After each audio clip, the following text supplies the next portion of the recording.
मैंने मकरंद साहब जैसा कलाकार मेरी जिंदगी में आज तक नहीं देखा। उनकी पेंटिंग में एक अजीब सी कशिश है जो देखने वाले को ऐसे आकर्षित करती है जैसे चुंबक सुई को आकर्षित करती है। लेकिन मुझे उनकी पेंटिंग से ज़्यादा अच्छी उनकी ये एब्स्ट्रैक्ट मूर्ति लगी। कहने को तो ये सिर्फ कांच की है, लेकिन देखने में ऐसा लगता है जैसे इसमें सचमुच जान है। वाकई मैं तो आज घर से सोच के निकला हूँ कि आज मैं मकरंद साहब का ऑटोग्राफ लिए बिना यहाँ से हिलूंगा भी नहीं। लेकिन मकरंद साहब हैं कहाँ? आसपास कहीं दिख नहीं रहे। चलिए उनसे पूछते हैं, शायद यही कुछ बता पाए। Excuse me. यस। मकरंद साहब नहीं है। आप तो जानते हैं कि आर्टिस्ट कितने मूडी होगा, बस आते ही होंगे। क्या आप उन्हें कॉल कर सकते हैं? क्यों नहीं?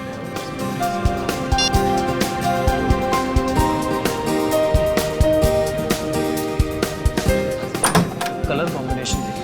बेटा बेटा दौड़ते नहीं बेटा, एग्जीबिशन। बेटा ऐसे दौड़ते नहीं बेटा, कोई चीज टूट गई तो। पापा चलो ना घर पे जाते हैं, मैं बोर हो रहा हूँ। हाँ बेटा अभी 2 मिनट। हाँ मैं एक फोन करके आता हूँ। ओके पापा बिजी है, चलो तब तक हम लोग खेलते हैं।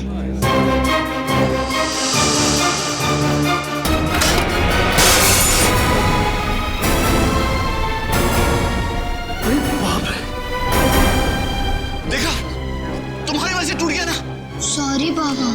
लाखों का था। अरे मकरंद साहब को पता चलेगा तो बहुत गुस्सा हो जाएंगे। ये क्या है?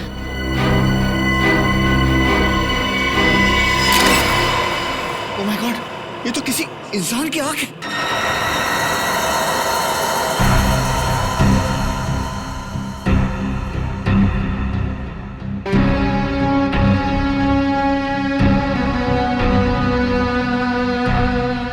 तो ये बच्चे इस कांच की मूर्ति के आसपास खेल रहे थे, आपने इन्हें खेलने से मना कर दिया और गलती से आपके हाथ से ये कांच की मूर्ति टूट गई और अंदर से कनिस्टर निकला जिसमें ये आंख है, किसी इंसान की आंख। जी सर।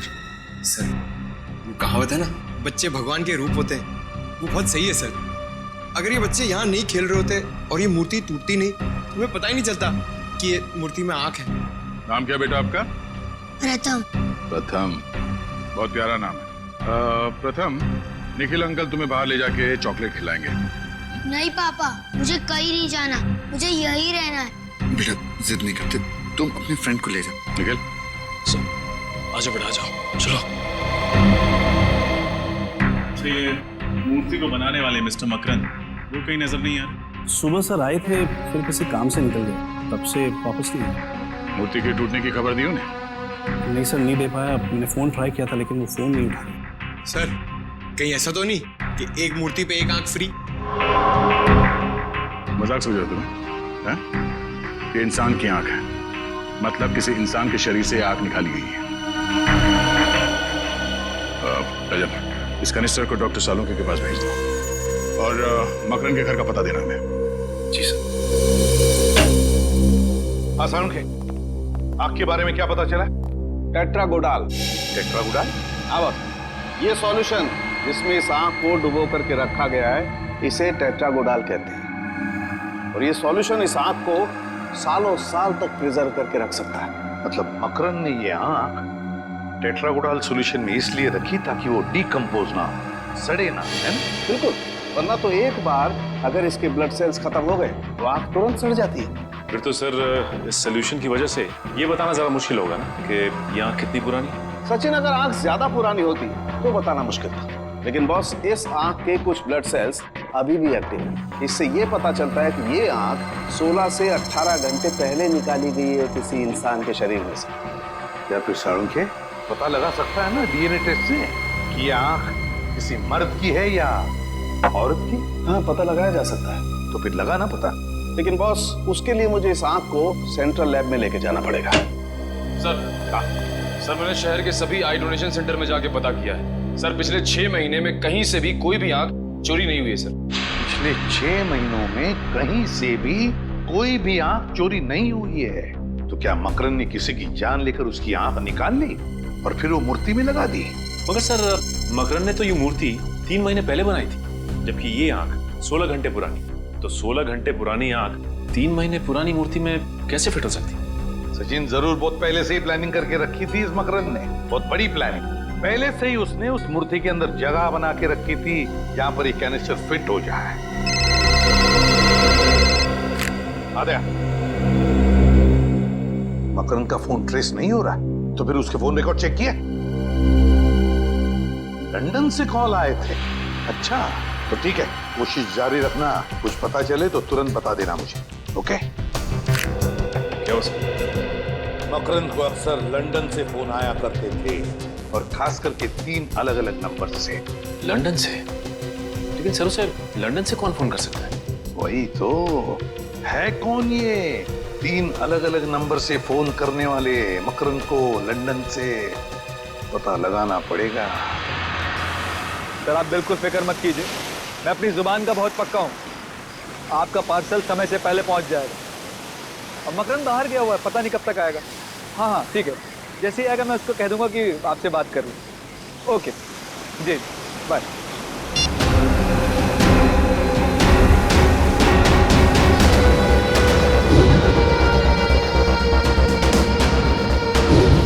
तुम लोग अब तक यहाँ खड़े हो, ऐसे ही बुत की तरह खड़े रहोगे या कुछ करोगे भी? किसी भी कीमत पर वो आंख मुझे वापस चाहिए। बॉस आप चिंता मत करो बॉस, बस अगले 10 घंटों के अंदर वो आंख आपको मिल जाएगी। Shut up! बकवास मत करो। पिछले 12 घंटे से यही डायलॉग सुन रहा हूं मैं। मेरा एक एक मिनट बहुत कीमती है, समझे तुम लोग? बॉस आपको तो पता है कि वो आंख सीआईडी वालों के पास है, और सीआईडी वालों के हाथ से लेना मतलब मगरमच्छ के मुंह में हाथ डालने के बराबर है। बस कोशिश जारी है बॉस। कोशिश कोशिश कोशिश! तुम लोगों को अगर अपनी जान प्यारी तो सिर्फ 2 घंटे मुझे वो आंख चाहिए, सिर्फ 2 घंटे। क्लियर? ठीक है बॉस, वो आंख आपको मिल जाएगी बॉस। बेटा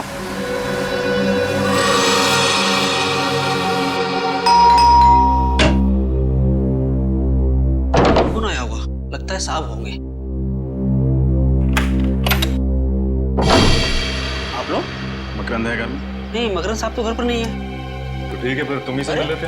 अरे मैं तो आपको जानता नहीं, फिर आप मुझसे मिलना क्यों चाहते हैं? जब तक मिलोगे नहीं तब तक जान पहचान कैसे होगी? सचिन, निखिल, देखो, हो सकता है घर में ही छुप के बैठा हो। अरे मैंने बोला ना साहब घर पर नहीं है, ऐसे कैसे घुस रहे हैं आप लोग? सीआईडी से हैं हम। सीआईडी? हाँ, कुछ और बोलना है आप? नहीं साहब।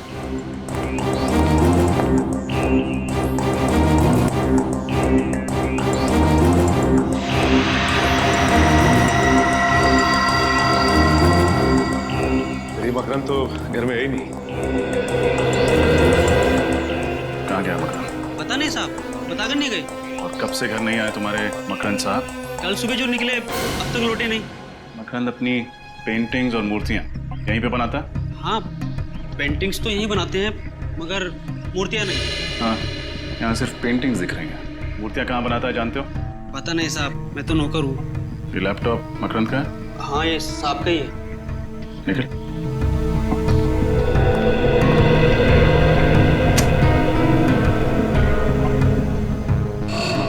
पर्सनल, इस फोल्डर में कुछ होना चाहिए। ये देखो, पिछले 5 साल में मकरंद की पेंटिंग्स और मूर्तियां कितने में बिकी हैं, इसका पूरा ब्यौरा है इसमें। कोई भी पेंटिंग 15 से 20 हजार रुपए से ज्यादा में नहीं बिकी, जबकि हर मूर्ति कम से कम 40 से 50 लाख रुपए में बिकती है। तो फिर ये मकरंद सिर्फ मूर्तियां क्यों नहीं बनाता? हो सकता है सिर्फ अपनी संतुष्टि, अपने क्रिएटिव सेटिस्फैक्शन के लिए पेंटिंग्स बनाता हो। एक सेकंड, इसमें यह भी लिखा है कि ज्यादातर मूर्तियां लंदन में बिकती हैं, इसीलिए उसे लंदन से अक्सर फोन आया करते हैं। सचिन, कुछ तो है जिसका लेन देन लंदन से है। कल एग्जैक्टली कितने बजे तुम्हारे साहब यहाँ से गए थे? कल सुबह 8 बजे साहब निकले थे घर से एग्जीबिशन में जाने के लिए, ताकि पेंटिंग और मूर्ति सजा सके। फिर 10:30 बजे आए, और ताकि थोड़ा सो जाएं, ताकि शाम को एग्जीबिशन में वापस जा सके। तो आपके साहब घर पे सोए कितनी देर? सोए नहीं साहब, जैसे ही आए थे उसके 5 मिनट बाद वापस चले गए, और फिर अब तक नहीं आए। सिर्फ 5 मिनट में वापस चले गए? कैसे गए, अपनी गाड़ी से? नहीं, किसी टैक्सी में गए थे। ये कौन सी कंपनी की टैक्सी थी? ये तो पता नहीं साहब। अच्छा, ये टैक्सी तुम्हारे साहब ने बुलाई थी? नहीं साहब, उन्हें फोन आया था, ये टैक्सी आ रही है, और जैसी टैक्सी आई वो टैक्सी में बैठकर निकल गए। टैक्सी का कुछ याद है तुम्हें? तुमने कुछ देखा था, उसका नंबर प्लेट वगैरह? नहीं साहब, नंबर प्लेट तो मैंने नहीं देखा, मगर हाँ उस पे एक स्टिकर लगा हुआ था, इतना गोल गोल होता है वो खाने का, क्या बोलते हैं, ढोकला? नहीं, ढोकला नहीं, पिज्जा। पिज्जा किस कंपनी का पिज्जा था? क्या नाम था? ढेपला। डेल्पा पिज्जा। डेल्पा हाँ साहब, उसी कंपनी का। और कुछ देखा था तुमने? हाँ साहब, गाड़ी के पीछे वाले शीशे पे एक और स्टिकर लगा हुआ था उड़ते हुए आदमी का। डेल्पा पिज्जा का ऐड और पीछे वाली कांच पर उड़ते हुए आदमी का स्टिकर।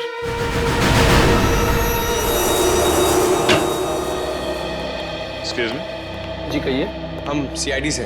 सीआईडी? तो आपको भी अपनी गाड़ी पर स्टिकर्स लगवाने हैं? नहीं, हमें ऐसा कोई काम नहीं है। आप ये बताइए कि डेल्पा पिज्जा नाम की कंपनी के ऐड आपने कौन सी टैक्सीज में लगाए? Delpa pizza? एक मिनट सर, इस ब्रांड के ऐड हमने एफिशिएंट टैक्सीज की गाड़ियों पर लगवाए थे। Efficient taxis? जी। कुल कितने टैक्सीज में लगाए थे आपने ये स्टिकर? सर यही कोई 70 टैक्सीज थी। अच्छा, इनमें से किसी एक टैक्सी के पीछे वाले कांच पर कोई ऐसा स्टिकर लगा होता है एक ऐसे इंसान का जो हवा में उड़ रहा है? इंसान जो हवा में उड़ रहा हो? नहीं सर, ऐसे तो कुछ याद नहीं आएगा, पर हाँ हो सकता है मेरे स्टाफ में किसी को पता हो। समीर, आशीष, आनंद, मनीष, एक मिनट इधर आओ।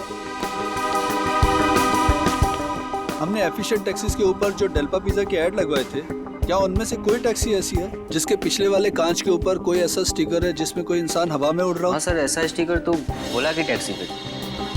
भोला सर? भोला? ये भोला कहाँ मिलेगा? नहीं सर, आज वो सारी टैक्सियां फिर से आ रही हैं नए ऐड लगवाने के लिए, तो भोला भी जरूर आएगा। वेरी गुड, चलो भोला का इंतजार कर लेते हैं।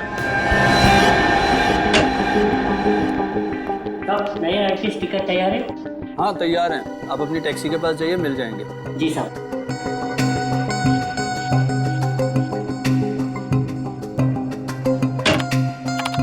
सर, नए ऐड का स्टिकर तैयार है क्या?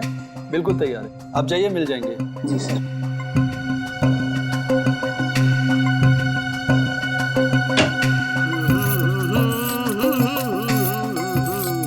चलो साहब, जल्दी से नया ऐड लगा दो, पुराना ऐड देख के लोग पक गए, और मैं भी। चलिए हम आपको कुछ नया दिखा देते हैं। आप लोग कौन है? आपकी टैक्सी के पीछे एक स्टिकर लगा हुआ है उड़ते हुए आदमी का, है ना? अरे भाई, मैं उड़ते हुए आदमी का लगाऊं या गिरते हुए आदमी का लगाऊं, इसे आप लोगों को क्या लेना देना है? लेना देना तो है, हम लोग सीआईडी से हैं। सीआईडी? जी। आप इस आदमी को पहचानते हैं? ये इसको तो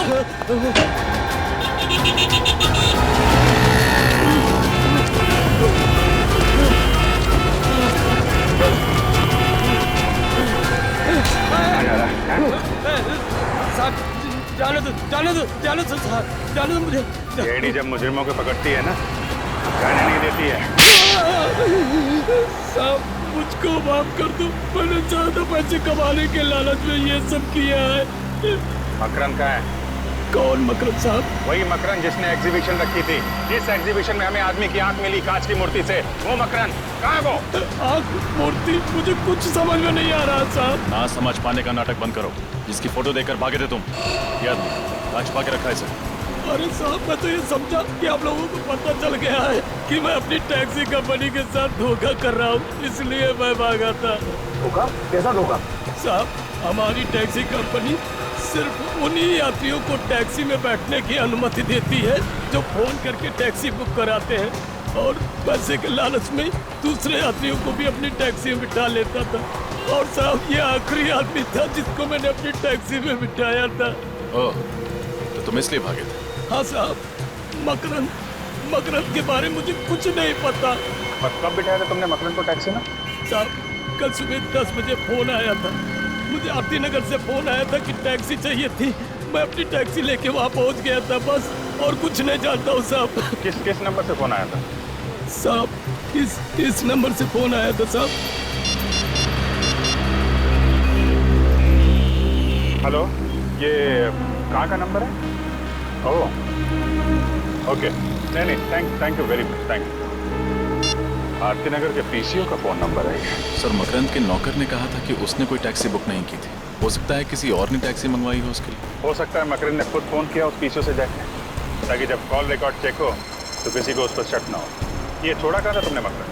साहब, एनडी रोड पर गिलबर्ट आर्ट गैलरी है ना, उसी के सामने इसको छोड़ा था।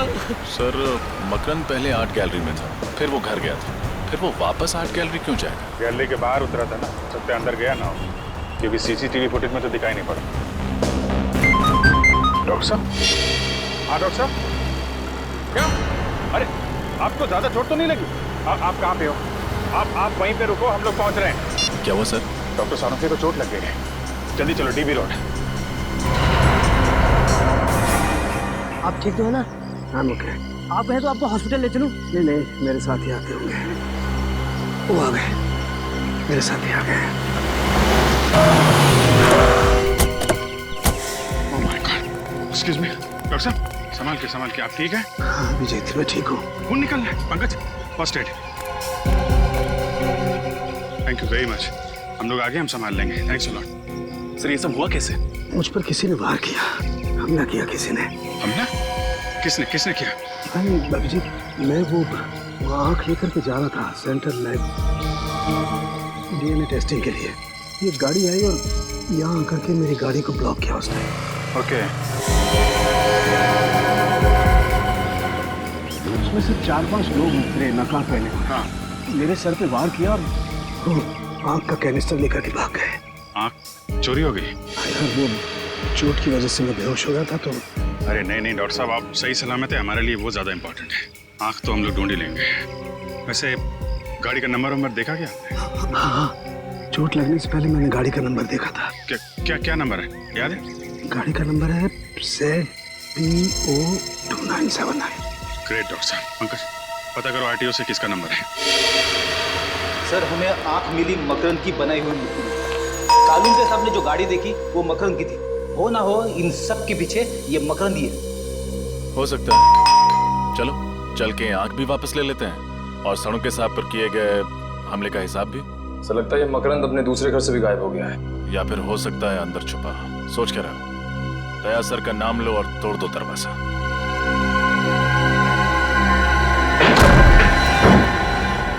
अरे बाप रे, बड़ी भयंकर बदबू है। किसी लाश की बदबू है। सर कहीं मकरंद की तो नहीं है? हो सकता है, देखो लाश यहीं कहीं होगी।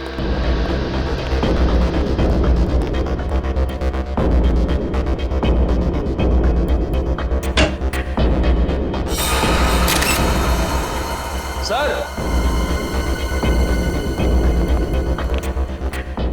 ये तो मकरंद है। अरे इसकी तो एक आंख गायब है सर, मतलब वो आंख इसकी थी। सर हम लोग तो सोच रहे थे कि इन सब के पीछे ये मकरंद है, मगर किसी ने इस बेचारे को मारकर इसकी आंख निकालकर इसी की बनाई हुई मूर्ति के अंदर रख दी। और इसी की गाड़ी इस्तेमाल की डॉक्टर साळुंखे पर हमला करने के लिए। खून सिर्फ यहीं पे बहा। इसका मतलब गोली लगने के बाद मकरंद इधर उधर नहीं गया होगा, उसने यहीं पे दम तोड़ दिया होगा। कहीं ऐसा तो नहीं कि इसने आत्महत्या की हो अपनी गन से? नहीं फ्रेडी, खुद को ऐसे सामने से गोली मारना थोड़ा मुश्किल है, और कोई अपनी ही आंख कैसे निकाल सकता है? हाँ ये बात तो है। गोली सामने से लगी है और लाश की पोजीशन को देख के लगता है कि खूनी यहाँ कहीं खड़ा होगा। सर इस गन में से गोली चली है, शायद मकरंद ने उस खूनी पर चलाई होगी अपनी आत्मरक्षा के लिए।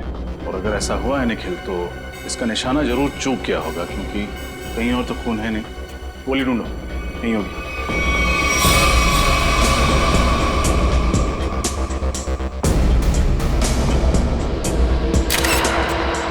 सर ये देखिए सर, गोली मिल गई।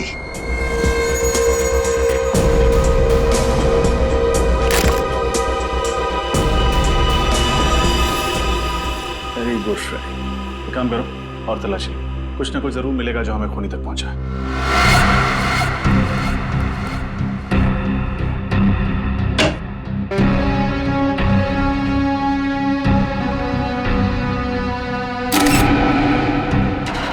ये क्या है?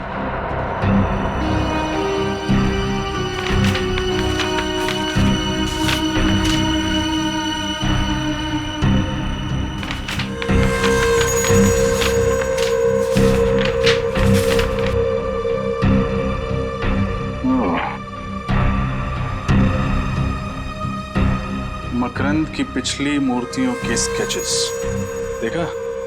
एसीपी सर का अंदाजा सही था। मकरंद अपनी हर मूर्ति में इतनी जगह जरूर खाली छोड़ता था कि एक कैनिस्टर को आसानी से फिट किया जा सके। मतलब ये मकरंद उसी की बनाई हुई मूर्तियों के अंदर कैनिस्टर रखकर आग की स्मगलिंग करता था। हाँ सर, तो शायद किसी ने बदला लेने के लिए इसी के साथ ऐसा कर दिया। मुझे नहीं लगता। आंखों की कालाबाजारी से सिर्फ 2-3 लाख रुपए कमाए जा सकते हैं। मकरंद की हर मूर्ति कम से कम 40 से 50 लाख रुपए में बिकती है, तो फिर सिर्फ 2-3 लाख रुपए के लिए कोई इतना खतरा क्यों लेगा? जरूर मकरंद की मूर्तियों में आंखें नहीं, कोई और चीज स्मगल की जाती है। कैसी चीज? वो तो नहीं पता फ्रेडी, लेकिन ये स्मगलिंग इंग्लैंड में होती है। तभी तो उसे लंदन से इतने फोन आते थे। तब तो सर इस मकरंद का कोई पार्टनर होगा, दोनों मन हुई, उसने इसी पर पहुंचा दिया।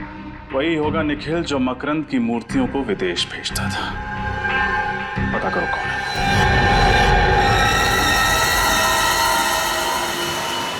2 घंटे गुजर गए, पता नहीं बेवकूफ आंख चुरा भी पाएंगे या नहीं। अगर कहीं सीआईडी के हाथ लगे लेने के देने पड़ जाएंगे। बॉस, लेने के देने तो उस डॉक्टर साड़ोंके को पड़ गए। बॉस, मैंने कहा था ना, मैं आपको निराश नहीं करूंगा। ये लीजिए आपकी कीमतियां। शाबाश रंगा, शाबाश। तू नहीं जानता कि तुमने कितना बड़ा काम किया। इसके लिए मैं तुम लोगों को इतने रुपए दूंगा, गिनते गिनते बुढ़ा हो जाओगे। बॉस, आप तारीफ कर रहे हैं या ताना मार रहे हैं? तारीफ कर रहा हूँ, तारीफ। तुम लोग यहीं रुको, मैं भी आता हूँ। ठीक है बॉस।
आधा काम खत्म हो गया। अब दुनिया की कोई भी ताकत मुझे सबसे अमीर बनने से नहीं रोक सकती। मैं दुनिया का सबसे अमीर आदमी बनूंगा।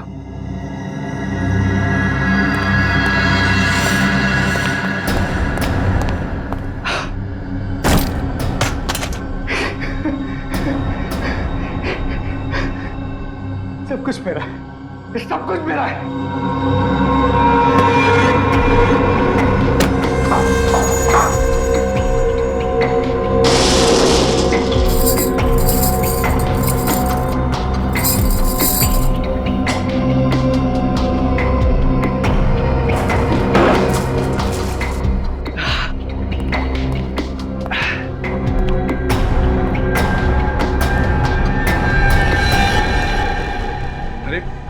तुम लोग यहाँ क्या कर रहे हो? चलो निकलने की तैयारी करो। बॉस, हमारा हिस्सा? हिस्सा भी मिल जाएगा, जल्दी क्या है? मैं कोई भागा थोड़ी जा रहा हूँ। बॉस, माफ करना, पैसों के सामने कोई किसी का नहीं होता। मुझसे गद्दारी अभी देता हूँ हिस्सा। माफ करना, ये सारी की सारी दौलत सरकारी खजाने में जाएगी। कर्ज नीचे।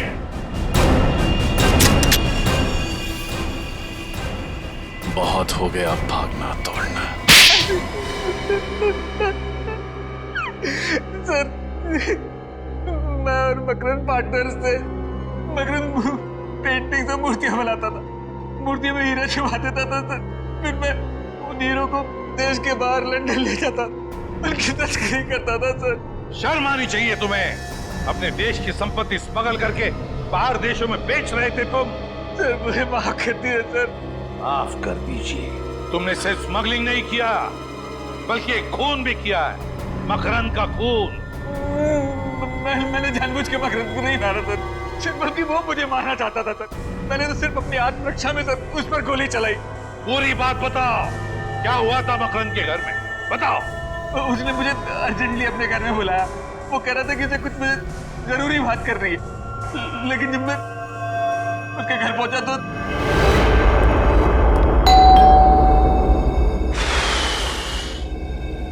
अरे दरवाजा तो खुला हुआ है। मकरंद, मकरंद, मकरंद कहाँ हो यार? मुझे घर में बुला के दरवाजा खोलकर बाहर चले गए क्या? तुम हीरो की चिंता बिल्कुल मत करना, मैंने जुबान दी है ना, तुम्हें हीरे मिल जाएंगे वक्त पर। मोहित का इंतजाम मैंने कर दिया है। आज का दिन उसके जिंदगी का आखिरी दिन होगा और उसकी लाश से आंख निकालकर मैं पूरे खजाने का अकेला मालिक बन जाऊंगा।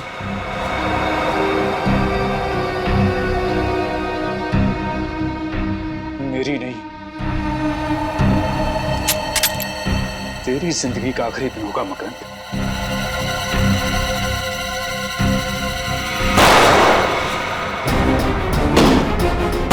मुझे मारेगा, मुझ पे गोली चलाएगा तू?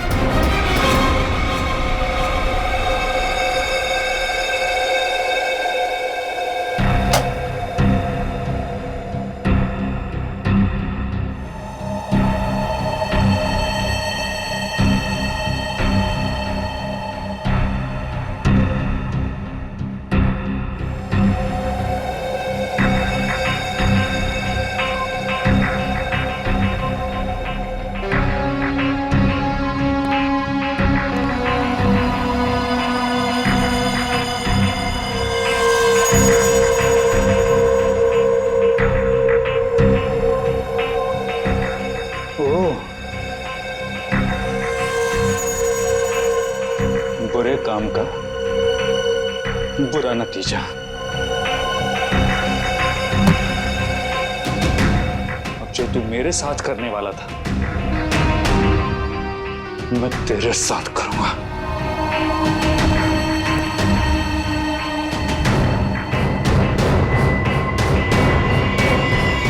और जब मकरंद की मौत हो गई तो तुमने सोचा क्यों ना उसी का प्लान उसी पे आजमा लिया जाए, क्यों? मैंने मकरंद की आग निकाल ली, क्योंकि उस लॉकर रूम का दरवाजा हम दोनों की आग से खुलता था सर। लॉकर रूम का दरवाजा आंख से खुलता था? मतलब आइरिस रिकॉग्निशन टेक्नोलॉजी? हाँ तो वही आइरिस रिकॉग्निशन टेक्नोलॉजी। उस लॉकर रूम के दरवाजे के स्कैनर के सामने जब तक हम दोनों की आंखें स्कैन नहीं हो जाती थी, वो दरवाजा नहीं खुलता था। तो इन मकरंद की आंख तुमने मूर्ति में क्यों छुपाई? क्योंकि सर मैं देश से बाहर जाने का इंतजाम कर रहा था, तब तक उस आग को किसी सुरक्षित स्थान पर रखना जरूरी था सर। उस आग को छुपाने के लिए मूर्ति से अच्छी जगह कोई हो ही नहीं सकती थी। तो लेकिन मेरी किस्मत खराब था, वो मूर्ति टूट गई और मूर्ति के साथ साथ मेरा माना भी टूट गया। तुमने स्मगलिंग करके देश के साथ गद्दारी की और एक खून भी किया। अब जेल की सलाखों के पीछे सड़ते बैठना, फांसी का ऑर्डर आने तक। क्यों भाई? सर केस खत्म हो गया है और काम भी नहीं है। अगर आप कहें तो फिल्म देखने चल सकते हैं। अरे भाई मुझसे क्यों पूछते हो? एसीपी साहब से पूछो। सर एसीपी साहब फिल्म देखते हैं? अरे बिल्कुल देखते हैं भाई, हमारी और तुम्हारी तरह एसीपी साहब भी फिल्में देखते हैं। क्या बातें हो रही है? अब सर वो निखिल कह रहा था कि एसीपी साहब फिल्म देखते हैं क्या? अरे अच्छा, क्यों जानना चाहते हो तुम?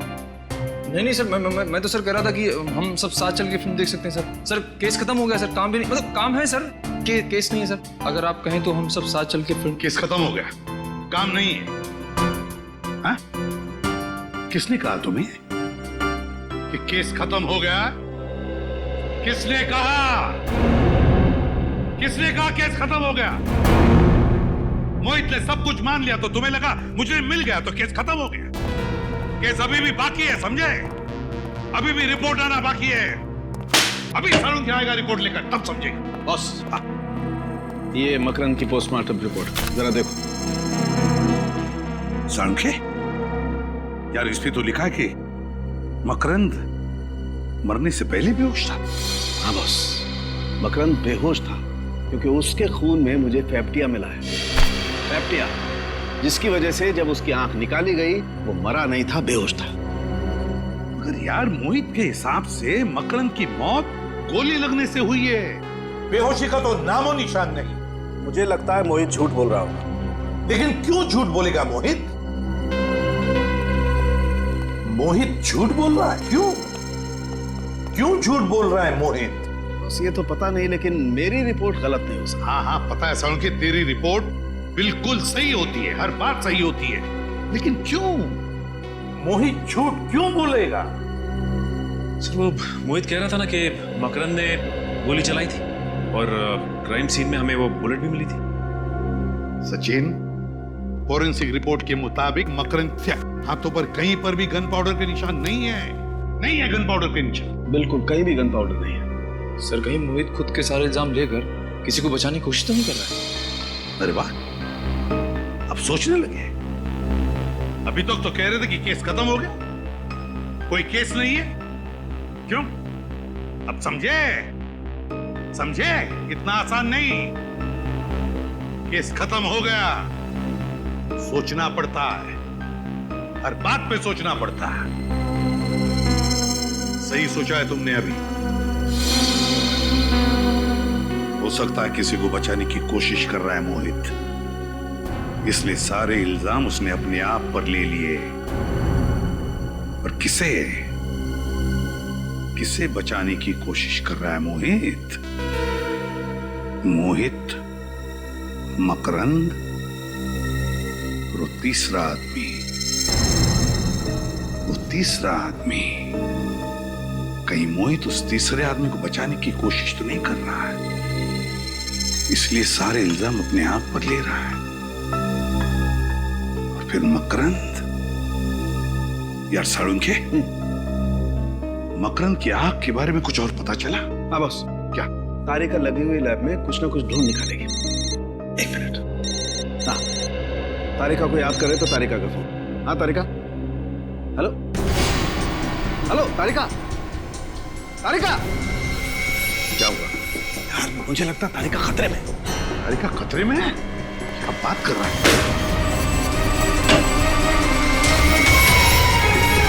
ये सब किसने किया? कुछ लोग एकदम से ऑफिस में घुसे और उन लोगों ने अफरा तफरी मचा दी, कंप्यूटर भी जला दिया और बॉस को गोली मार दी। तो वो आपके बॉस थे?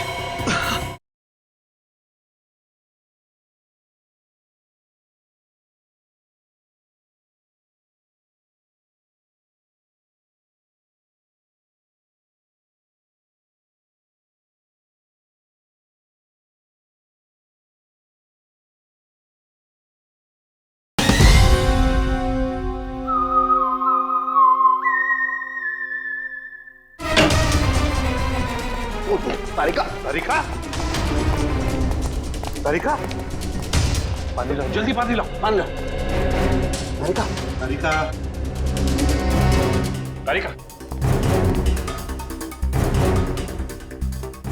तारिका, उठो। क्या हुआ? हाँ? You okay? आओ बैठो। चलो,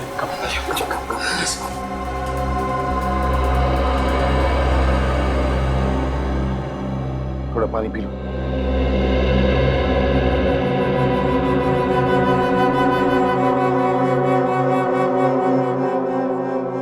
You okay? क्या हुआ? कैसे हुआ ये सब? सर, वो आंख लेके चला क्या? आंख लेके चला गया? जिस बात का डर था वही हुआ। फिर से आंख चुरा के लेकर गए। वो आंख टेस्ट कर रही थी, दरवाजे पे एक आदमी आया। उसने प्यून के कपड़े पहने हुए थे। उसने मुझे कहा कि सालों के सर ने आंख मंगवाई है।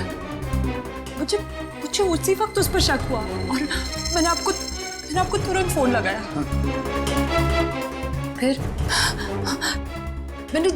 मैंने जैसे ही आपसे बात की, उसने मुझे क्लोरोफॉर्म सूंघा और मैं बेहोश हो गई। और अब सर सारा पैसा सारा सोना हमारे हाथ लग चुका है, फिर ये आँख किसी को क्यों चाहिए होगी? और भी कोई राज जुड़ा हुआ है उस आंख के साथ, और भी कोई राज है जो अब तक हमारे सामने नहीं आया है। किसी भी हालत में हमें उस तीसरे आदमी तक पहुंचना ही है, पहुंचना है उस तीसरे आदमी तक। सर ये जो तीसरा आदमी है वो इस राज के बारे में अच्छी तरह से जानता है, इसीलिए उस आंख के पीछे पड़ा हुआ है सर। सचिन, और वो पूरा राज उस बंद लॉकर रूम के अंदर छुपा है, उस बंद लॉकर रूम के अंदर। सर पूरे शहर में ऐसी एक ही कंपनी है जो आइरिस लॉकर बनाती है। तो फिर चलो वहीं चलते हैं।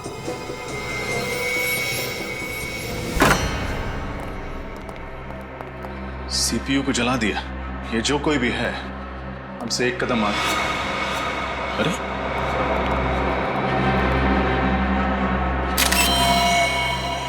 इन्हें तो गोली मारी गई।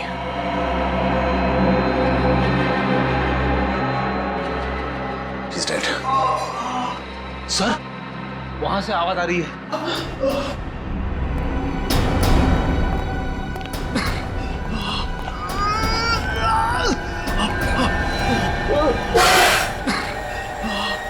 आप लोग कौन?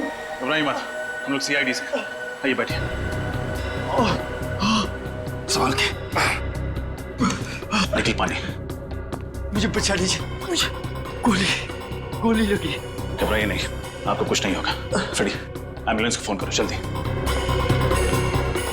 पानी ये लीजिए, पानी दीजिए आराम से। ये सब किसने किया? पता नहीं, कुछ लोग एकदम से ऑफिस में घुसे और उन लोगों ने अफरा तफरी मचा दी, कंप्यूटर भी जला दिया और बॉस को गोली मार दी। तो वो आपके बॉस थे? मिस्टर अनुराग, और मुझे गोली मार दी। अगर मैंने मरने का नाटक ना किया होता तो शायद 2-4 गोली और मार देते। अच्छा, कंप्यूटर में जो रिकॉर्ड्स थे उनका कोई बैकअप है? इस रूम के ठीक सामने कॉन्फ्रेंस रूम में टेबल के नीचे की तरफ हार्ड डिस्क छुपा कर रखे। भगवान करे वो सुरक्षित हो। एम्बुलेंस आ गई। निखिल, इन्हें हॉस्पिटल पहुंचा। संभाल के। कुछ नहीं होगा। फ्रेडी, इस रूम के सामने एक कॉन्फ्रेंस रूम है, वहां टेबल के नीचे एक हार्ड डिस्क होनी चाहिए। लेकर आओ। इस हार्ड डिस्क को लैपटॉप से कनेक्ट करो, सारे फाइल्स सर्च करो, देखो मकरंद कुमार के रिकॉर्ड्स कहाँ हैं।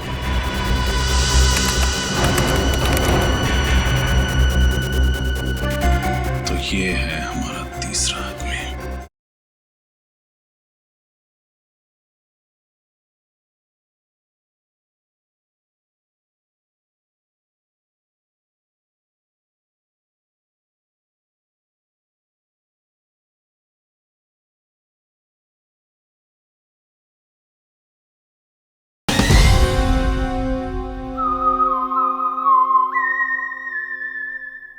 इस रूम के सामने एक कॉन्फ्रेंस रूम है, वहां टेबल के नीचे एक हार्ड डिस्क होनी चाहिए। लेकर आओ।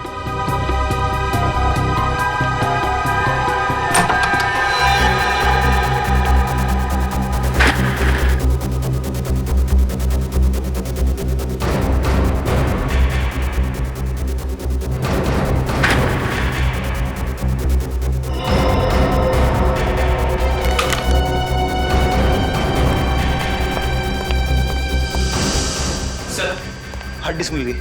वेरी गुड, शुक्र है उनके हाथ ये नहीं लगा। अब जल्दी से गाड़ी से अपना लैपटॉप लेकर आओ।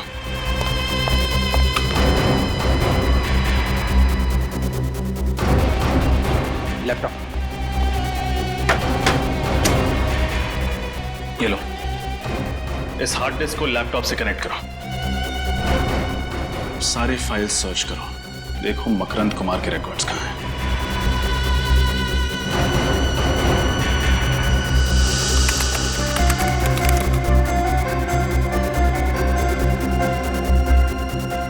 सर, इस मकरंद ने तो 2 बार आइरिस रिकॉग्निशन टेक्नोलॉजी का इस्तेमाल किया है, एक बार मोहित के साथ और दूसरी बार इसके साथ।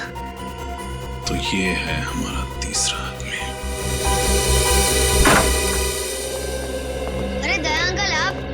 अरे प्रथम बेटा, कैसे हो आप? मैं ठीक हूँ। अच्छा अंकल, मैं खेलने जाता हूँ। ओके बेटा। अरे बेटा, आप कितनी बार कहा मेरे पूछे बगैर दरवाजा नहीं खोलने का।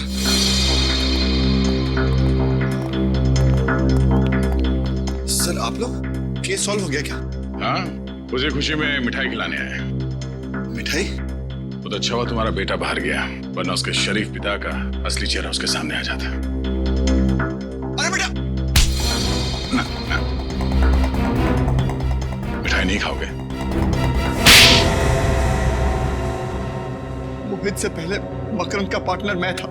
एक दिन उसे शक हुआ कि स्मगलिंग के पैसे में से मैं पैसे चुरा रहा हूँ, और उसने सारा पैसा उस लॉकर रूम में बंद कर दिया। 5 साल पहले मकरंद और मेरा झगड़ा हो गया, और उसने मोहित को अपना पार्टनर बना लिया। जिसकी वजह से तुम्हारा करोड़ों का माल उस लॉकर रूम में कैद हो गया। हाँ सर, मैंने सुलह करने की बहुत कोशिश की, लेकिन वो नहीं माना। मैंने मिन्नत की, लेकिन वो फिर भी नहीं माना। फिर एक दिन मैं मकरंद के घर पहुंच गया।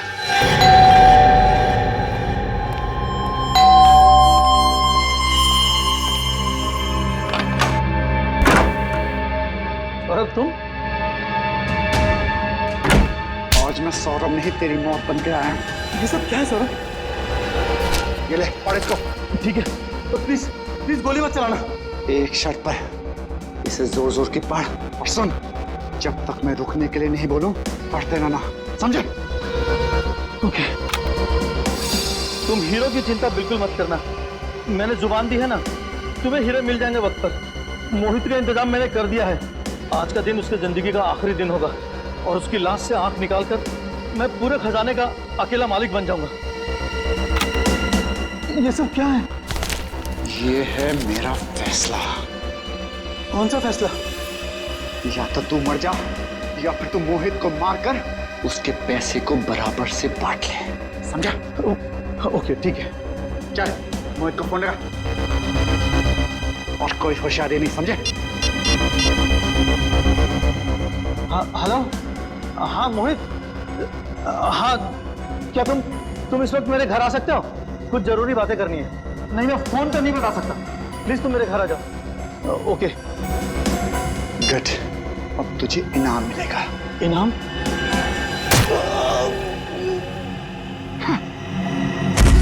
बेवकूफ, तुझे क्या लगा मैं करोड़ों का खजाना तुझे दे दूंगा?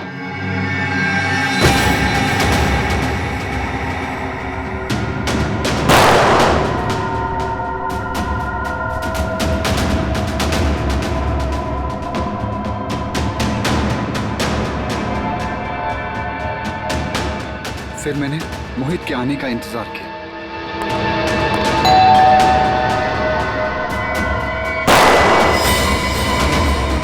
मुझे मारेगा? मुझ पे गोली चलाएगा तू?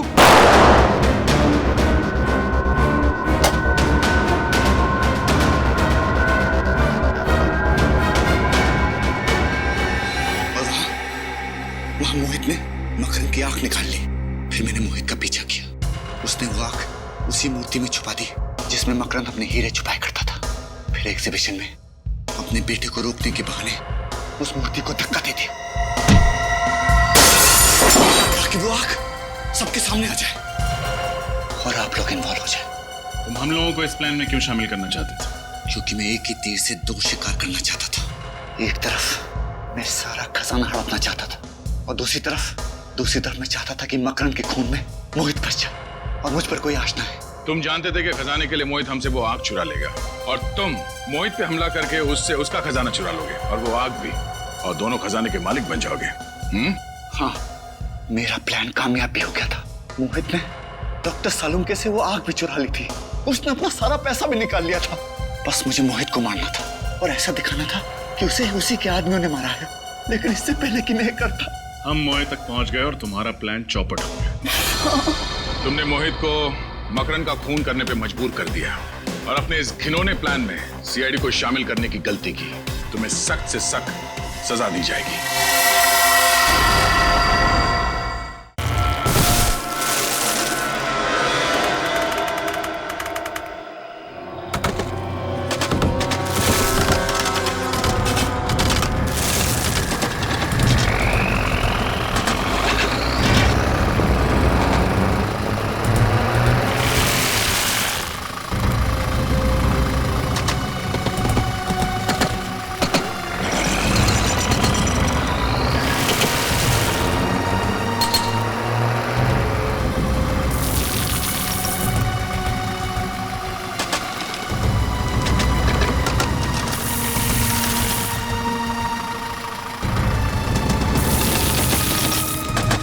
हाँ भाई, आप लोगों को मिला कुछ, सुबह से लगे हुए हैं।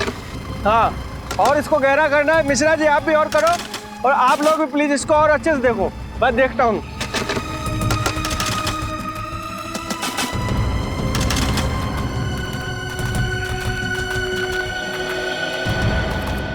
सर, पिछले हफ्ते से ये मजदूर इस जगह ही खुदाई कर रहे हैं, लेकिन अभी तक कुछ हासिल नहीं हुआ है।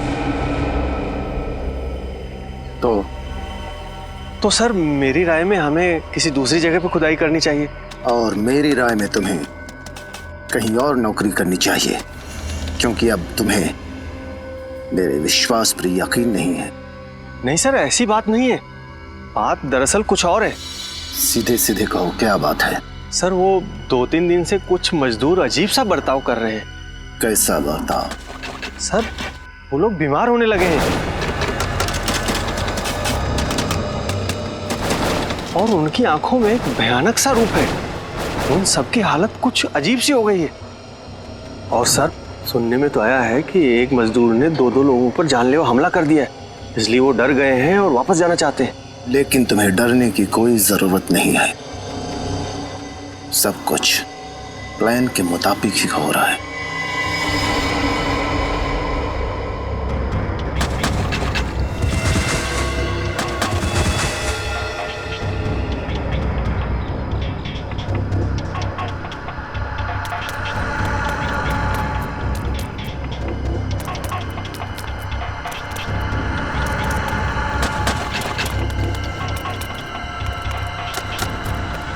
अरे क्या हुआ मदन? मदन, अरे मैं तुम्हारा दोस्त हूँ यार। मेरे तरफ से क्या बिगाड़ा मदन? सर, लगता है मिल गया। मदन, मैं तेरा दोस्त हूँ। मेरा तेरा क्या बिगाड़ा हूँ मदन? छोड़ मुझे मदन।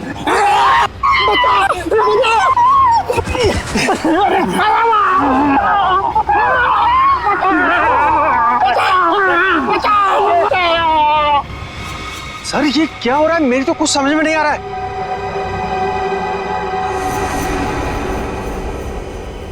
तुम नहीं समझोगे। जाओ, मजदूरों से कह दो कि उनका काम हो गया है, अब वो जा सकते हैं। लेकिन जाएंगे कहां? वैसे भी अब उन्हें कोई नहीं बचा सकता।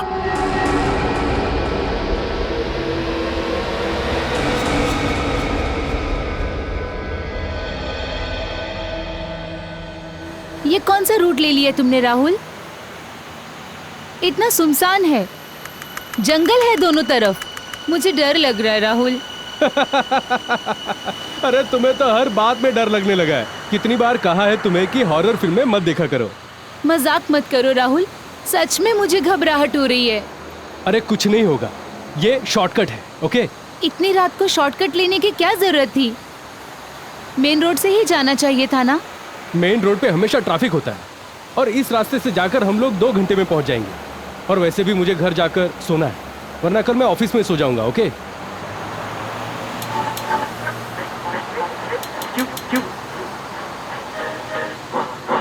उफ, यहाँ तो रेडियो का नेटवर्क भी गायब है। तुम आराम से सो जाओ नेहा, घर आने से पहले मैं तुम्हें जगा दूंगा। ओके? राहुल,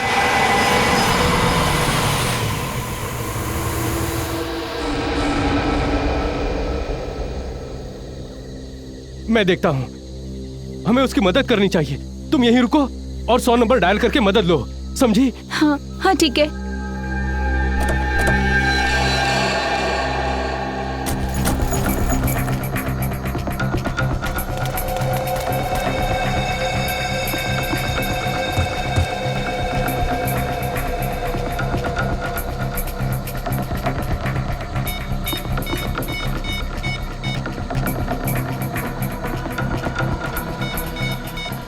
ओह नो, यहाँ पर तो नेटवर्क ही नहीं है।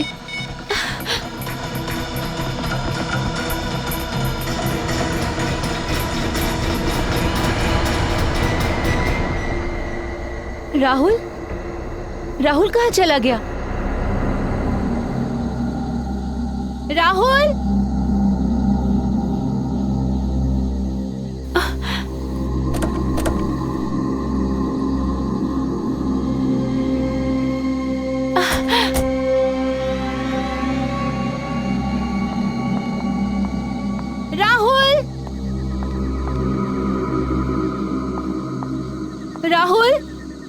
देखो, मजाक मत करो राहुल।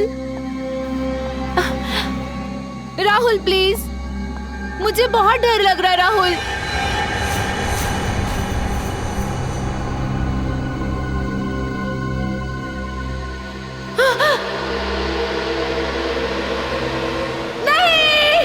सो ये देखिए जुगनू का रिकॉर्ड।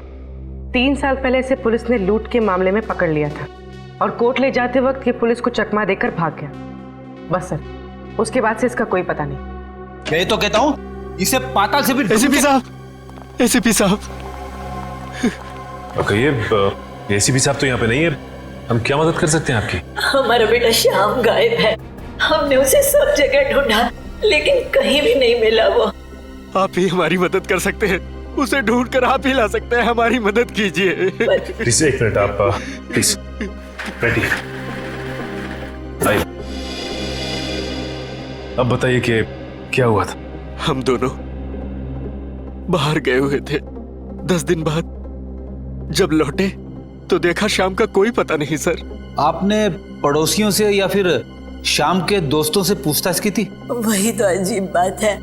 हम लोग शहर से दूर फार्म हाउस में रहते हैं। जब हम लोग वहां से लौटे तो हमने देखा कि आसपास कोई भी नहीं है। ऐसा कैसे हो सकता है?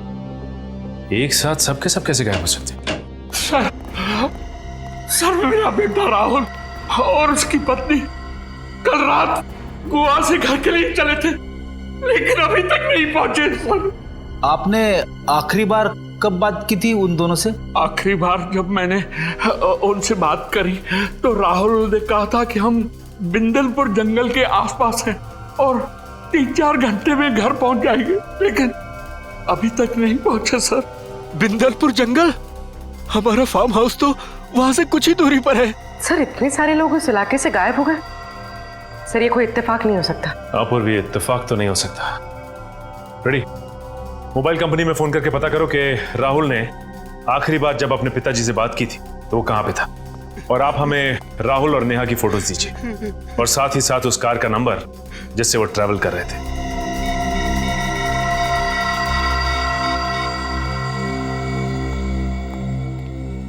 Hello Rajit sir.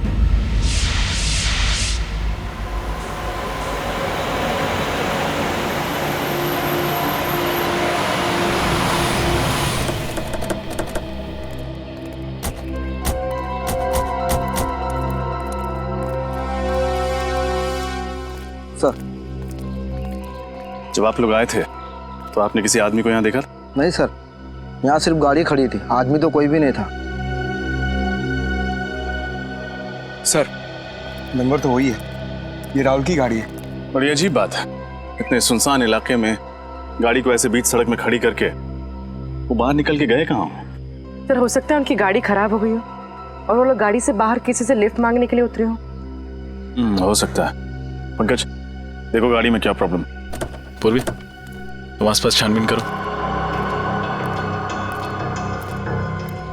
सर, गाड़ी का दरवाजा तो खुला हुआ है और ये चाबी भी लगी हुई है। ट्राई करो।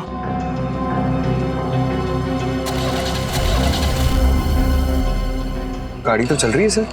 इसका मतलब वो किसी और वजह से गाड़ी से बाहर निकले थे।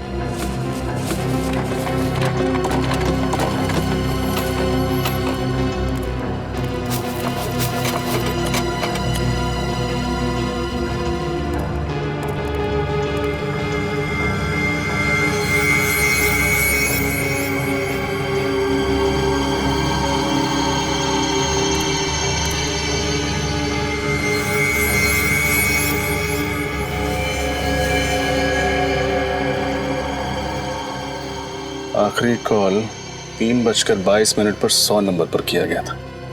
इसका मतलब ये लोग बहुत मुसीबत में थे और इन्हें मदद की सख्त जरूरत थी, लेकिन क्योंकि इस एरिया में नेटवर्क नहीं है ये कॉल लगा ही नहीं। सर, हाँ,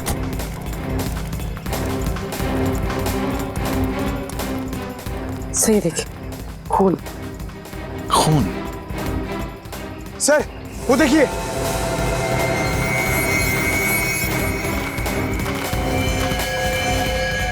सर जरूर राहुल और नेहा में से किसी एक को चोट लगी होगी और वो लोग किसी वजह से जंगल की ओर चले गए। उन्हें मदद चाहिए, जल्दी से ढूंढते हैं उन्हें। चलो।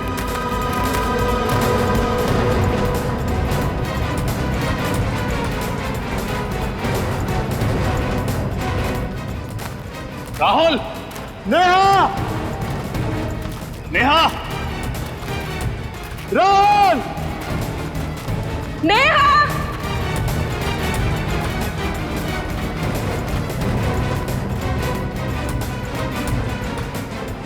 सर, यहाँ तो खून का ट्रेल भी खत्म हो जाता है। अब इस जंगल में राहुल और नेहा को ढूंढेंगे कहाँ? किसी भी तरह उन्हें ढूंढना तो होगा ही। और से देखो, कोई ना कोई सुराग जरूर मिलेगा। राहुल! नेहा! नेहा!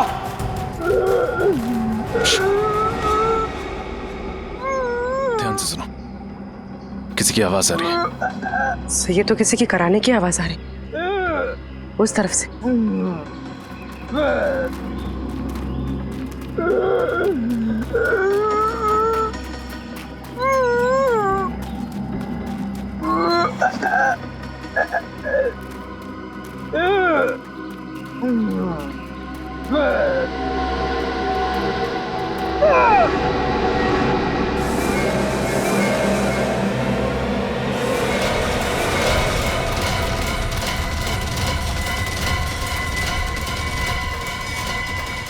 राहुल, राहुल, किसने की होगी ऐसी हालत इसकी? ऐसा लगता है किसी ने नोचा है, किसी जानवर ने काटा है। राहुल, राहुल, राहुल, हम सीआईडी से हैं। किसने किया ये सब? राहुल, तुम्हारी पत्नी नेहा कहाँ है? पंकज, आसपास देखो, अगर राहुल यहाँ है तो नेहा भी पास ही कहीं होगी।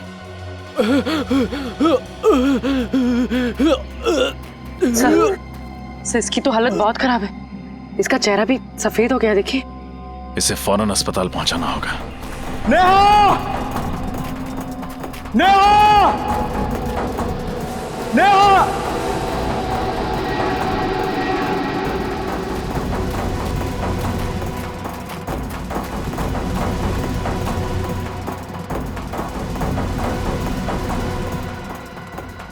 रजत सर! पूर्वी, संभालो इसे। सर। हाँ पंकज। नेहा नहीं मिली, ये लाश मिली है। इस लाश पर भी बिल्कुल वैसे ही निशान है जैसे कि राहुल के शरीर पर है। हो सकता है इसको भी जंगली जानवर ने काटा हो। पंकज, इस लाश को फोरेंसिक लैब भिजवाने का इंतजाम करो, लेकिन उससे पहले राहुल को हॉस्पिटल पहुंचाना होगा। पूर्वी, तुमने ब्यूरो में फोन करके इन्फॉर्म कर दिया? जी सर।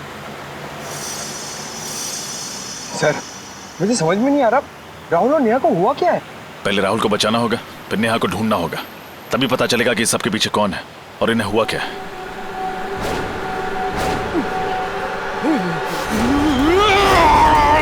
सर! राहुल क्या कर रहे हो? राहुल!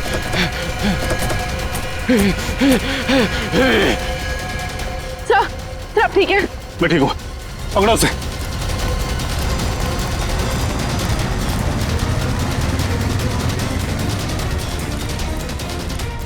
सर, भाग गया सर। एक बात समझ में नहीं आई, उसने मुझे काटने की कोशिश क्यों की? बहुत ही अजीब बात है। अचानक राहुल ने रजत पे वार कर दिया। सर इतना ही नहीं, उसका चेहरा भी फीका पड़ गया था।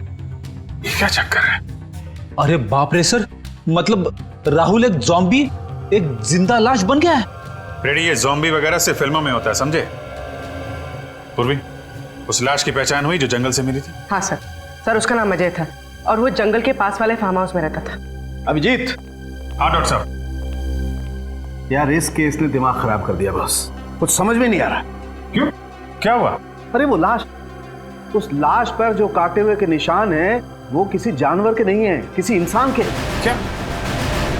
इंसान के? हाँ, और उस लाश के मुंह में मुझे खून भी मिला है। इंसान का खून ही नहीं, उस लाश के मुंह में मुझे इंसान की मांस का टुकड़ा भी मिला है। मतलब किसी ने अजय को काटा और अजय ने भी किसी को काट लिया? हाँ बिल्कुल। लेकिन उसकी मौत कैसे हुई सर? उसकी ब्लड रिपोर्ट से पता चला है कि उसके शरीर में एक किस्म का वायरस था। वायरस? कौन सा वायरस? ये तो मेरे भी समझ में नहीं आ रहा। मैंने इस किस्म का वायरस कभी देखा सुना ही नहीं। इनफैक्ट उसकी मौत भी इस वायरस की वजह से ही हुई। तो डॉक्टर साहब जल्दी से वायरस के बारे में पता लगाइए, मामला बहुत गंभीर है। हाँ मैं कोशिश कर रहा हूँ अभिजीत। इनफैक्ट मैंने एक वायरोलॉजी और जेनेटिक एक्सपर्ट को भी बुलाया, देखते हैं वो कुछ मदद कर सकता है क्या हमारी। ठीक है, तब तक हम लोग ये पता लगाते हैं कि वायरस अजय के शरीर में आया कहां से। यहाँ के एक एक चीज को ध्यान से चेक करो। ये पता लगाना बहुत जरूरी है कि अजय और बाकी के लोगों को इन्फेक्शन कैसे हुआ।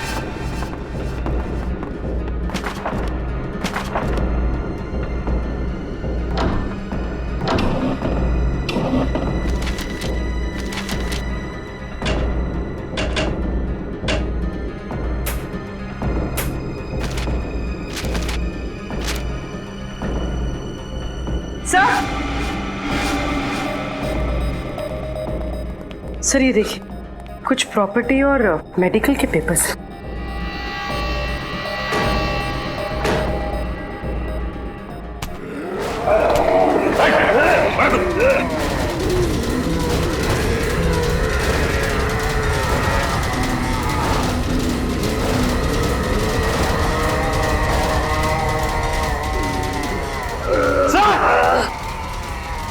सचिन,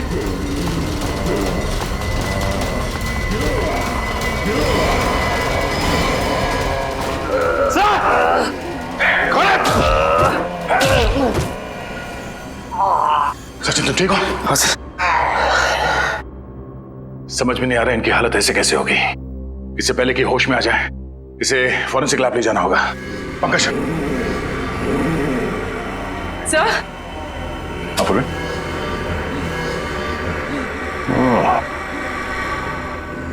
इससे पहले कि ये लोग अंदर आए हमें यहां से निकलना पड़ेगा। चलो संभाल के आ जाओ, जल्दी संभाल के, जल्दी।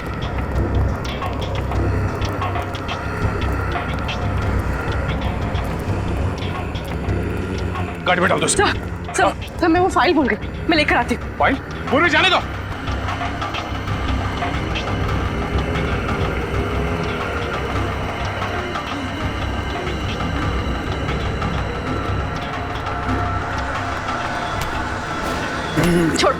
छोड़ो मुझे, छोड़ो।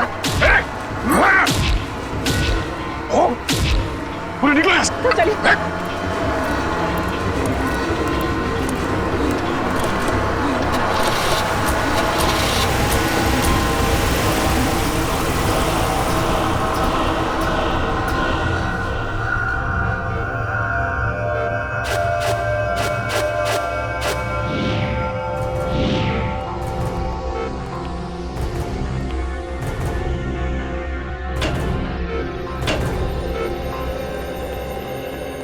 हाँ अभिजीत, ये डॉक्टर विशाल है। ये वायरोलॉजी और जेनेटिक साइंस के एक्सपर्ट। हाँ तो क्या क्या पता चला आपको डॉक्टर विशाल? ये जो मैं देख रहा हूं उस पर मुझे यकीन नहीं हो रहा है। ये नामुमकिन है। नामुमकिन है? क्या? जैसे कि इन मरीजों को बहुत ज्यादा भूख लगना, गुस्सा आना, सोचने की क्षमता खत्म हो जाना, शरीर का फीका पड़ना और वायलेंट बिहेवियर, ये सब ऐसे वायरस के लक्षण हैं जो अब नहीं पाए जाते, एक्सटिंक्ट हैं। पर ये कौन सा वायरस है? बहुत ही खतरनाक, कई सालों से देखे नहीं गए। करीब 200 साल पहले एक छोटे से गांव में एपिडेमिक फैला था। वो बीमारी कुछ ऐसी ही थी और उन मरीजों के लक्षण भी। उस वक्त ये वायरस आया कहां से होगा? कहा जाता है कि यह वायरस किसी खूंखार जानवर में था और उसने एक गांव वाले को काट लिया। उसके बाद बहुत तेजी से इंसान में फैलने लगा। इतने साल पहले विलुप्त हो चुका वायरस ये अचानक वापस कहां से आ गया? इसका कुछ इलाज है डॉक्टर साहब? नहीं अभिजीत, अभी तक तो इसका कोई इलाज नहीं, लेकिन हमें रिसर्च करके कोई ना कोई एंटीडोट ढूंढना पड़ेगा। इस वायरस का कोई ना कोई इलाज निकालना पड़ेगा जिससे इन लोगों को बचाया जा सके, जिससे इस वायरस का असर खत्म हो सके। और तब तक उन लोगों को जिनको ये वायरस लग चुका है किसी ऐसे सुरक्षित स्थान पर रखना पड़ेगा जिससे वो लोग बाकी लोगों में ये वायरस न फैला सके। वैसे शरीर में जाने के बाद इस वायरस का असर कितनी देर में शुरू होता है? इन्फेक्शन होने के बाद इंसान सिर्फ 48 घंटे तक जिंदा रह सकता है और इस वायरस के लक्षण करीब 4 घंटे में दिखाई देने लगते हैं। इसके बाद वो इंसान खूनखार हो जाता है और आपे से बाहर हो जाता है।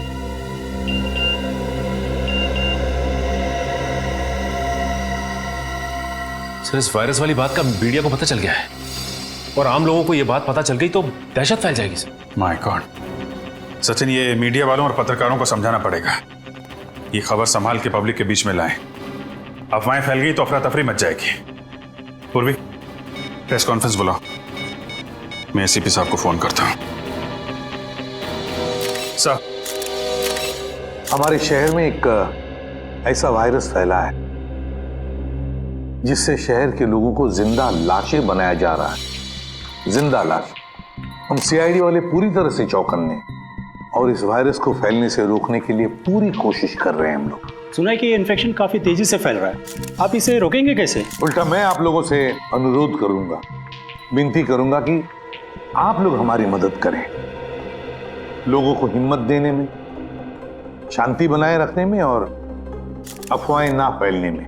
लेकिन ये सब हुआ कैसे? असली वजह सामने आई नहीं है अब तक, लेकिन हमारी इन्वेस्टिगेशन जारी है। तो जनता को अपनी सुरक्षा के लिए क्या करना चाहिए? देखिए, अपने घर के दरवाजे खिड़कियां बंद रखें, हो सके तो घर से बाहर ना जाएं, और हाँ, किसी भी अनजान आदमी को अपने घर के अंदर आने ना दें। Thank you very much.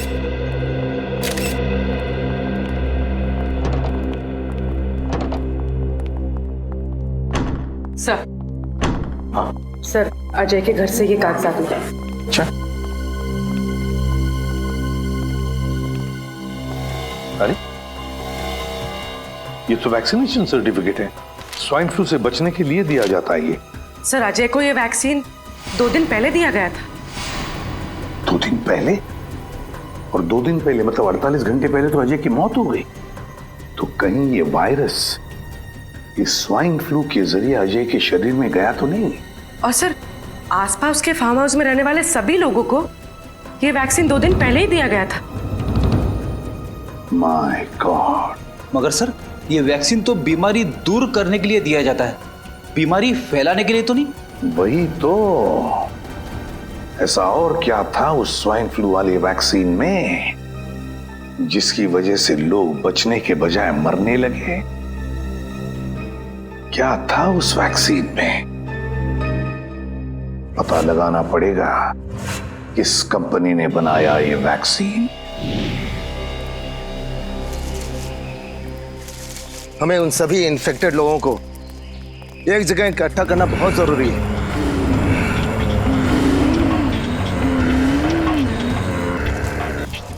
ताकि इन्फेक्शन किसी और में ना फैले।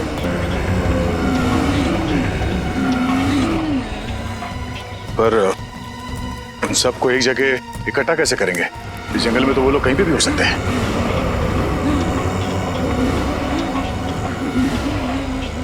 वो इस समय इंसान के मांस और खून के लिए तड़प रहे हैं। वो लोग भूखे और उनके सूंघने की शक्ति बहुत तेज है। वो किसी न किसी इंसान पर हमला जरूर करेंगे।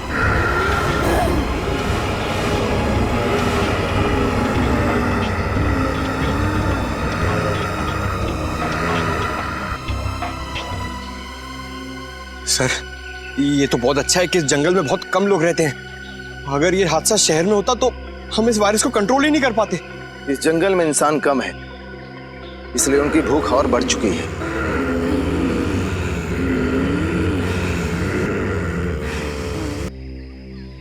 ये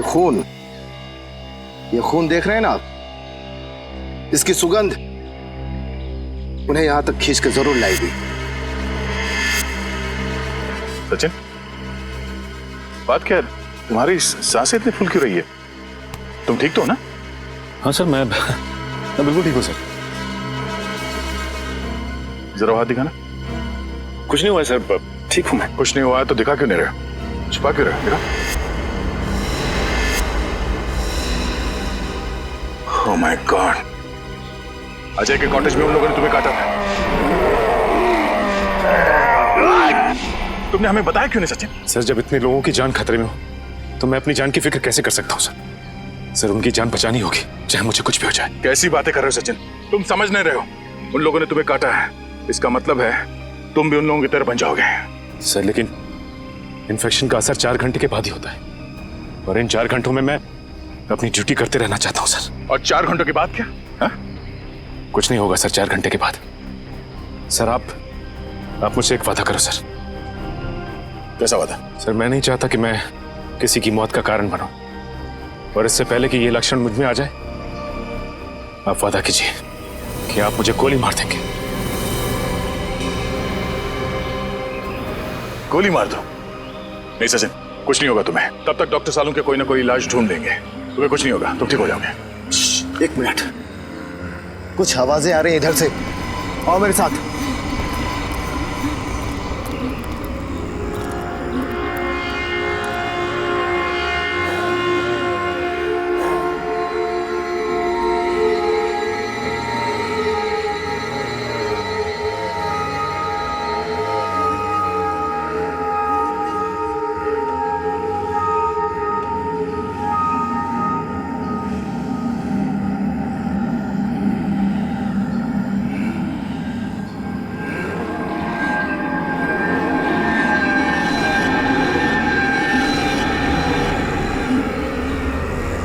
आवाजें तेज हो रही हैं, लगता है इस खून की सुगंध उन लोगों तक पहुंच चुकी है। अब हम क्या करें?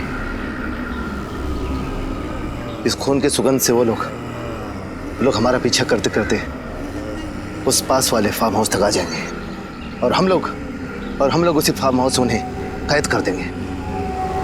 जल्दी चलो।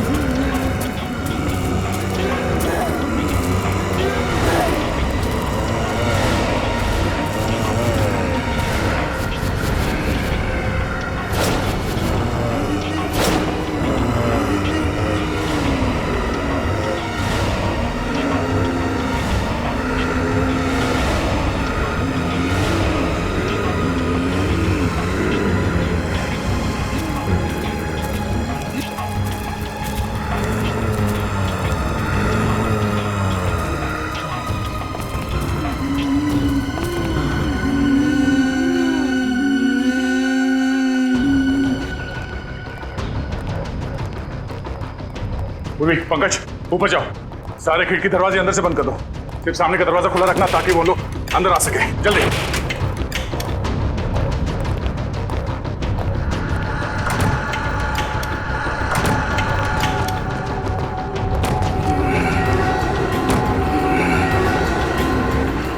सब बंद हो गया, चलो।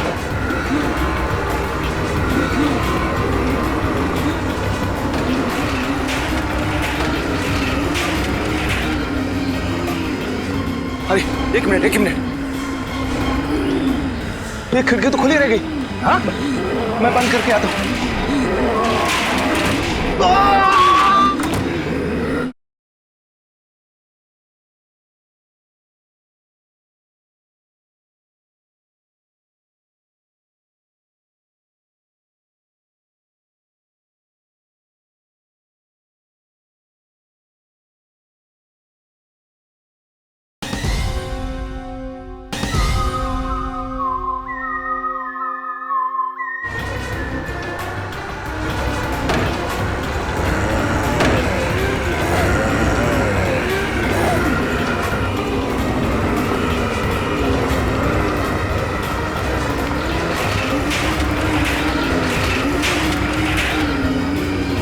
चलो चलो। अरे एक मिनट, ये खिड़की तो खुली रह गई। हाँ, मैं बंद करके आता हूँ।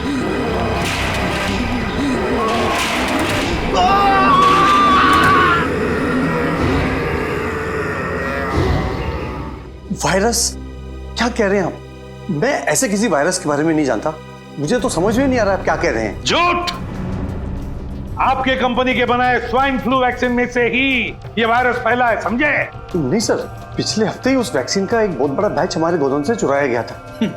ये लो, कहानियां बनाना शुरू। नहीं सर, ये देखिए, मैंने तो पुलिस कंप्लेंट भी की थी। सर वैक्सीन चुराने वाले ने ही उसमें वायरस मिलाया होगा। ये वायरस कितना खतरनाक है पता है तुम्हें?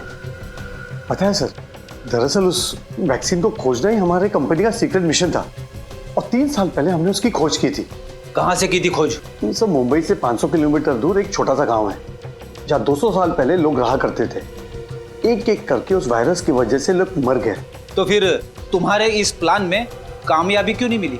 दरअसल रिसर्च करते समय ये एहसास हुआ हमें कि ये वायरस कितना खतरनाक है और इसे कंट्रोल नहीं किया जा सकता। कितने लोग जानते थे इस वायरस के बारे में? 5 लोगों को इस वायरस के बारे में पता था और सबसे ज्यादा डॉक्टर सुरेश, हमारे कंपनी के साइंटिस्ट को। डॉक्टर सुरेश? कहाँ है इस वक्त डॉक्टर सुरेश? बहुत बदबू आ रही है। फ्रेडी, देखो जरा, देखो कहां से बदबू आ रही है। ये सर।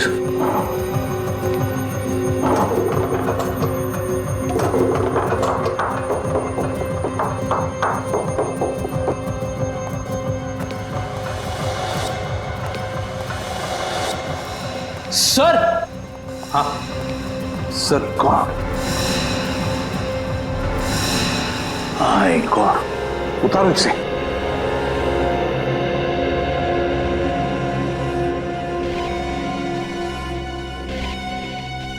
सुरेश ही होगा ये। गोली मारी है किसी ने इसे सीने में, बॉडी सड़ने लगी है, काफी वक्त हो चुका है मर के। मगर सर, एक साइंटिस्ट का कोई खून क्यों करेगा? फ्रेडी, कोई तो है जो जान गया था कि सुरेश के पास उस वायरस का फॉर्मूला है और उस वायरस का फॉर्मूला पाने के लिए सुरेश को बलि चढ़ा दिया गया। कमरे की अच्छी तरह से तलाशी लो, अच्छी तरह से देखो, कोई ना कोई सुराग तो जरूर मिलेगा।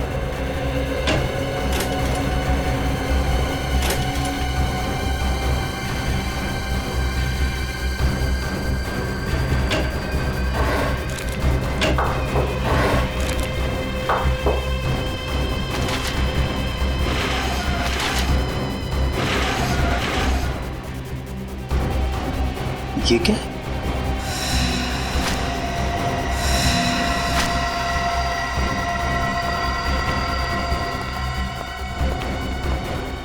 सर, ये फाइल मिली है। मैंने कहा था ना कोई सुराग जरूर मिलेगा। ये देखो, मुझे माइक्रोचिप मिल गई है। अच्छा, क्या है इस फाइल में? सर, इस फाइल में कुछ डिजाइन जैसा। डिजाइन? लगता है कोई ऐसा मैकेनिज्म, कोई ऐसा यंत्र जो किसी भी द्रव पदार्थ को, लिक्विड को गैस में बदल दे। ये देखो, गैस वायु में बदल दे। मगर इससे होगा क्या? फ्रेडी, अगर ये विषारी वायु, ये पॉइजनस गैस इस शहर के हवा में फैल जाए तो शहर के लाखों लोग चलती फिरती लाशें बनेगी, चलती फिरती लाशें। सर, ये तो बड़ा ही खतरनाक मैकेनिज्म है सर। हाँ फ्रेडी, बस इस सारे मैकेनिज्म का ब्यौरा इस माइक्रोचिप में। सर प्लीज, सर मुझे कुछ नहीं होगा, आप लोग मेरी चिंता मत कीजिए। सचिन, उन लोगों ने तुम्हें काटा है और काटने की वजह से वो वायरस तुम्हारे शरीर में फैल रहा है। बस थोड़ी देर में तुम उन लोगों की जैसे करने लगोगे। अभिजीत, जल्दी से जल्दी इसे हॉस्पिटल ले जाना पड़ेगा। Yes sir. मगर साळुंखे साहब कह रहे थे कि इस बीमारी का कोई इलाज ही नहीं है। यार साळुंखे, इस वायरस का एंटीडोट कब तैयार होगा तेरा? बनेगा बॉस, बस 2-3 टेस्ट और करने फिर बन जाएगा। नहीं साळुंखे, हमारे पास वक्त बहुत कम है। इससे पहले कि शहर में तबाही मच जाए तुम्हें एंटीडोट ढूंढना ही पड़ेगा यार। मैं बनाता हूँ बॉस, ऐसा कुछ नहीं होगा, मैं बनाता हूँ। जल्दी यार। सर। हाँ।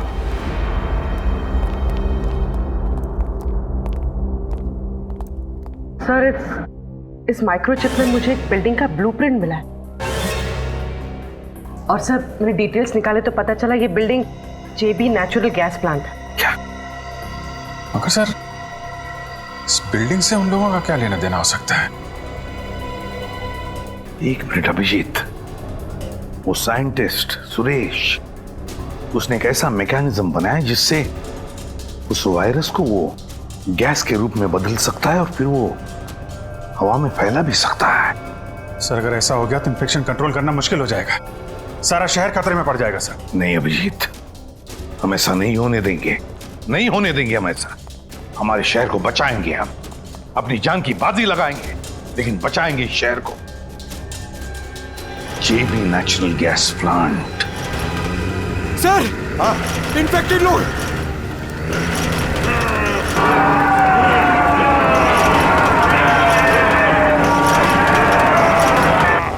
माय गॉड, इनको तो हमने बंद करके रखा था, फिर ये लोग बाहर कैसे आ गए?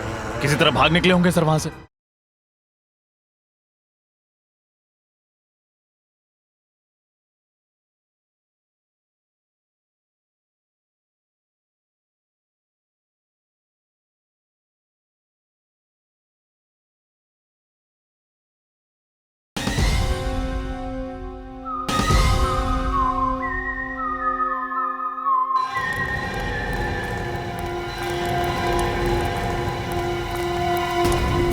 मास्क और ग्लव्स पहन लो।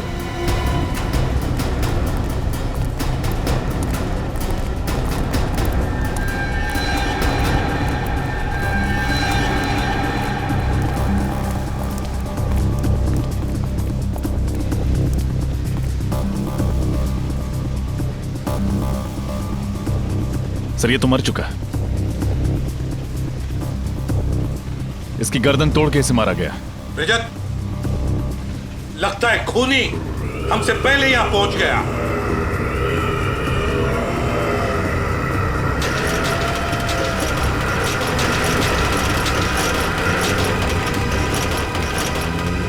सर, हाँ, इन्फेक्टेड लोग, इन्फेक्टेड लोग।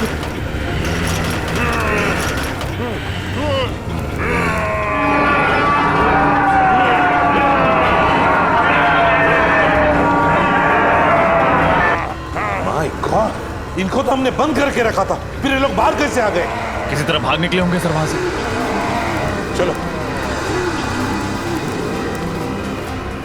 पंकज, साळुंखे को फोन करके देखो, उससे पूछो एंटीडोट लेकर कहां तक पहुंचा है वो, जल्दी। फ्रेडी, पूर्वी, उन पर भी नजर रखो।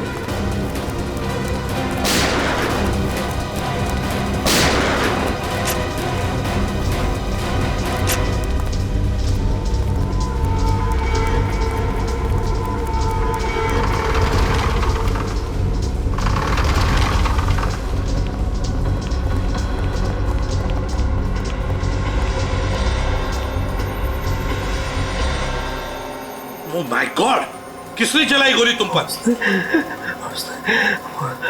मुझे जबरदस्ती गैस सप्लाई में गैस चलवा, फिर उसने मुझे गोली। कौन था, कौन हो? नहीं जानता। कहाँ गया वो? हाँ, किस तरफ गया वो?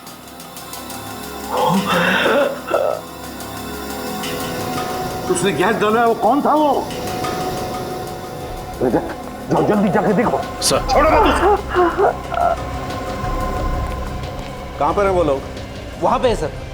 सचिन सर की हालत कैसी है? सचिन अब ठीक है, इस वायरस का इलाज हमने ढूंढ लिया है, एंटीडोट रेडी है। देखो, जो वायरस इन लोगों के शरीर में है, हमने उसका जेनेटिक कंपोजिशन बदल दिया है। अब हमने जो इंजेक्शन तैयार किया है, एंटीडोट, वो इन लोगों के शरीर में इंजेक्ट करेंगे, ये ठीक हो जाएंगे। लेकिन सालू के साहब, ये एंटीडोट हम इतने सारे इन्फेक्टेड लोगों को लगाएंगे कैसे? ये सारे के सारे तो हिंसक बन गए हैं। उसकी चिंता मत करो फ्रेडी, उसका इलाज है मेरे पास। देखो ये गैस, पहले इन लोगों पर हम ये गैस स्प्रे करेंगे, इस गैस की वजह से बेहोश हो जाएंगे, उसके बाद हम वो इंजेक्शन इन पर इंजेक्ट करेंगे।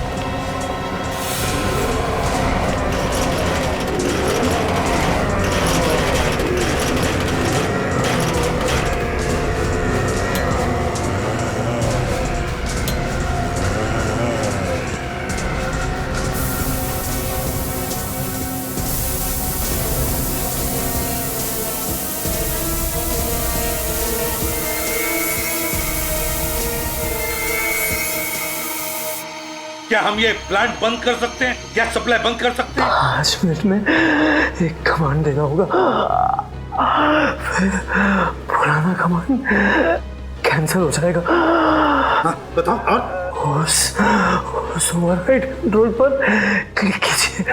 तो मुझे बता देगा। हाँ, मैं करता हूँ। बताओ क्या कमांड है?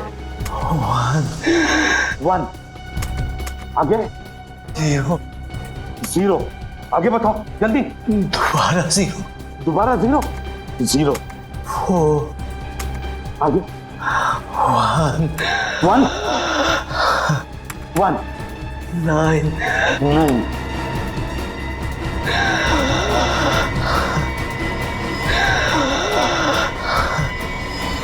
अरे माय गॉड, कहीं पासवर्ड इसकी जन्म तारीख तो नहीं? 10 अप्रैल 1969 10041969 6 9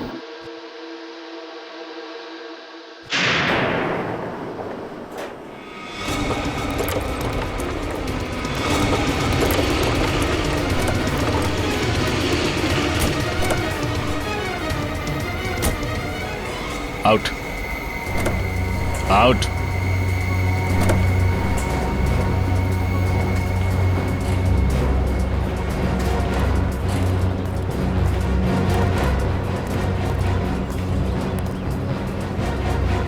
तुम हो लोगों को चलती फिरती लाश बनाने वाले, लेकिन तुम चल फिर नहीं सकोगे।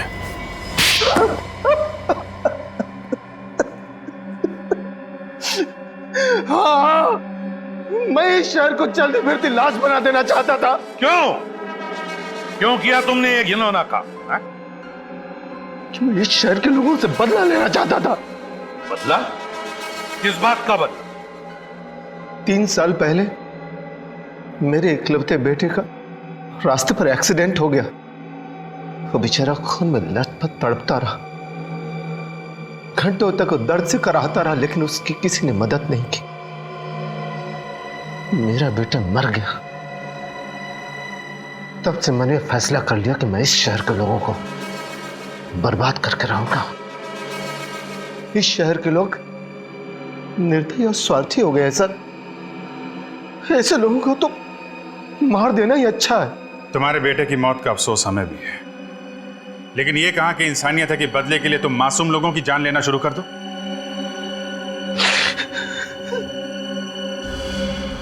ये वायरस तुम्हें मिला कहां से? सुरेश की लेबोरेटरी से।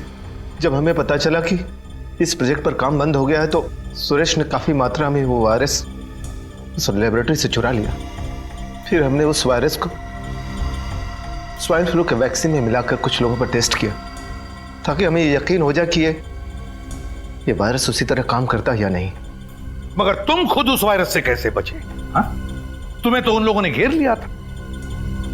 उस वायरस का एंटीडोट मैंने पहले से ले रखा था, इसलिए उन लोगों को काटने का भी असर मुझ पर नहीं हुआ। और सुरेश, उसका खून क्यों किया? सुरेश डर गया था। वो डर कर मेरा साथ छोड़ देना चाहता था। मुझे लगा कि कहीं वो मेरे बारे में किसी को बता नहीं दे, इसलिए मैंने उसे भी मार डाला। 2 खून किए तुमने, वैश्यपन की सारी हदें पार कर दी, लाखों लोगों को जिंदा लाशें बनाकर इस शहर को तबाह करना चाहा। तुम्हें तो फांसी ही होगी, फांसी।